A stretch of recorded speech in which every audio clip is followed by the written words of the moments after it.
if you can imagine it, and if you have some of the basic design tools, you can render it in the real world.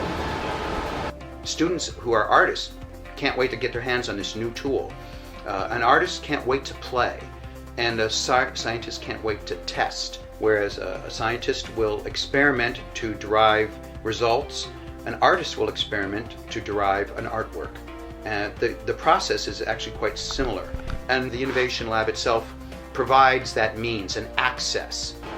3D printing gives us the tool to be able to fabricate just about anything.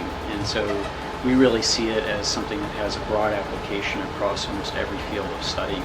So at New Paltz, we really see it as a fundamental type of technology, like the introduction of the personal computer back in the early and mid-'80s, where it's going to eventually impact almost every area that's out there in a fundamental way. We have two labs, one, this one here, which is essentially a prototyping facility for the engineering department. And also this is mainly where the Hudson Valley Advanced Manufacturing Center works out of. Over in the art department, there's also where the MakerBot array is. They also have fabrication equipment that's more art related. It's the ability to turn what's in your head into reality. Now you can do it in a couple of hours using a $2,000 printer sitting on your desktop. And some of the things that our students have done along with the faculty are really interesting and imaginative.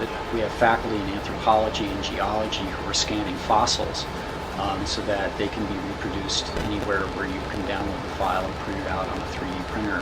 From a mechanical engineering perspective, I think the major thing that I've seen so far that 3D printing can do for us is that it shortens the design cycle.